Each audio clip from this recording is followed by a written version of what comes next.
These desired outcomes are very important as building positive relationships with those you teach creates the foundation for success.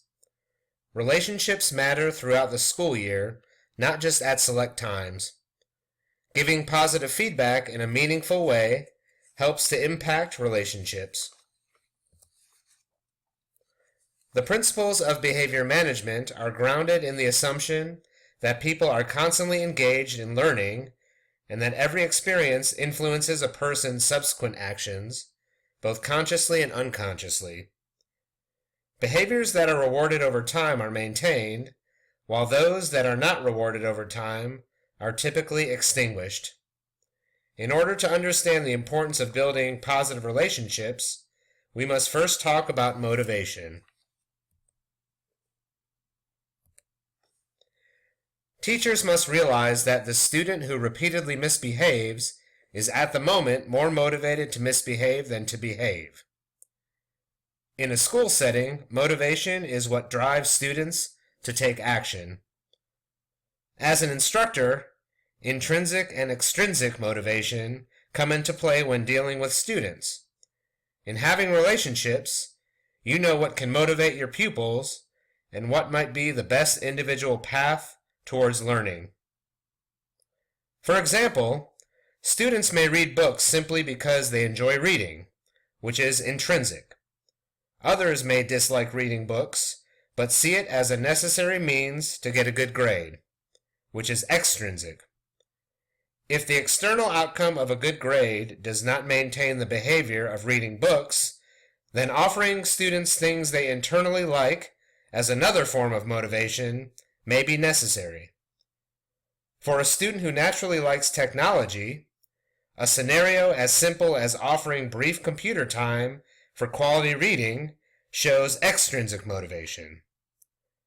Students can transition from extrinsic to intrinsic motivation over time as they learn new skills. Honoring students as individuals helps you as a teacher to push the right buttons for a child in a very personal way.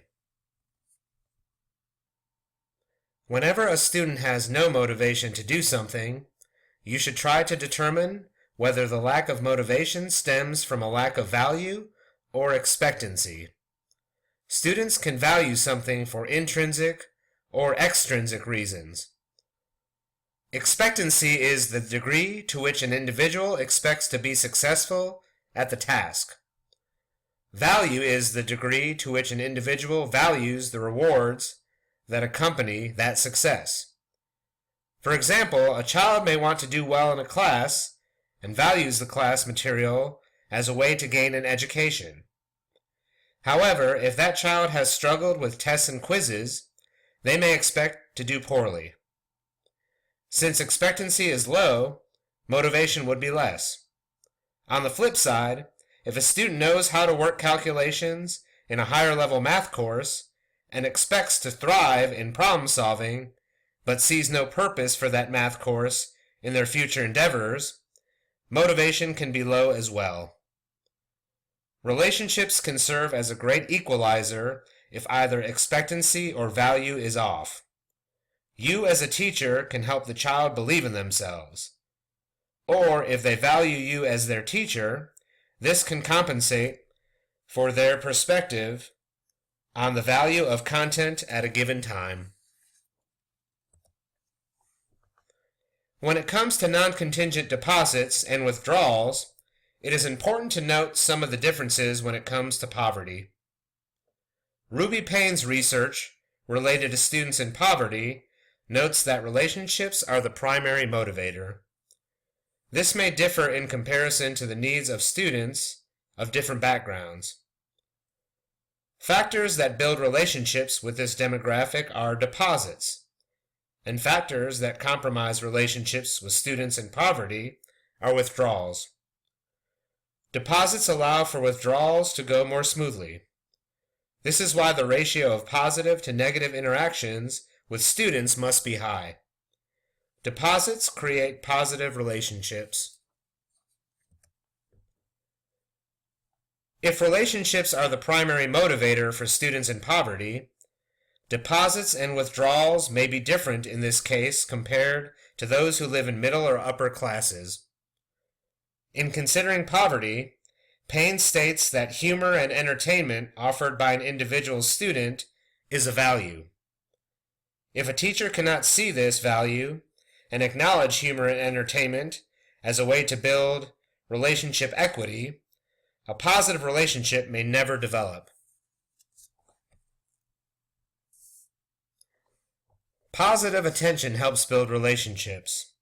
The attention you give students can be more informal and serves to show that you genuinely care. If teachers stand at their door to greet students, they can easily offer some of the non-contingent attention by complimenting things such as a person's wardrobe or asking how something went in a student's personal life. Contingent attention relies on something else happening. Focusing on a desired behavior and pointing it out or giving feedback on a math problem done right or better can serve as contingent attention. For example, if blurting out has been an issue for a student and you process that the child should use a colored card to indicate that they want to participate in conversation instead of blurting out, attention given when the student uses the card can happen because of the choice they made instead of calling out. There are benefits you can expect from offering non-contingent attention. This reaching out to students attempts to make a connection with every one of them just because. Here are some other examples of non-contingent attention.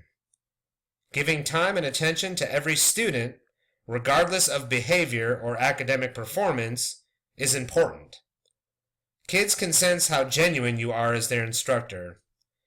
This time and attention given authentically can help a student feel needed and valued. This can tie into the previous slide that built the concept that value and expectancy affect motivation. It is important to think about if a student responds negatively to positive feedback. Some reasons this may happen are a student is embarrassed by feedback or feels that they have to uphold a certain self-image, such as being the tough guy or a class clown. This slide gives you distinct strategies to deal with kids that may respond poorly to positive feedback.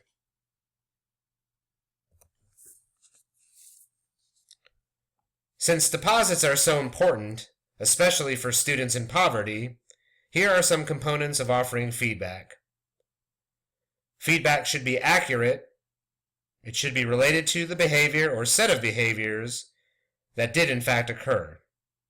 Feedback should be specific or descriptive, meaning it should be exactly what occurred, full of information. Feedback should be contingent, allowing for students to see a direct relationship between their behavior and teachers' positive attention. For example, learning a new skill, increasing a behavior that requires effort, or when taking pride in the behavior.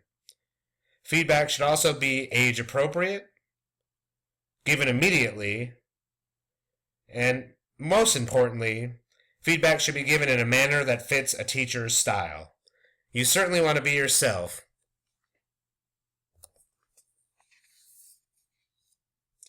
If you as a teacher do not offer positive feedback considering many of the elements in the slide before, you may be guilty of the good job syndrome.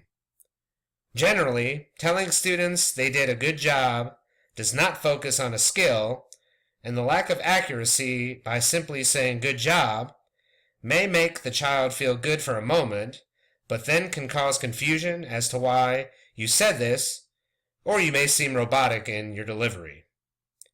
If a student becomes immune to hearing good job, and it becomes white noise, you may be losing out on an opportunity to develop a stronger bond and relationship with a student.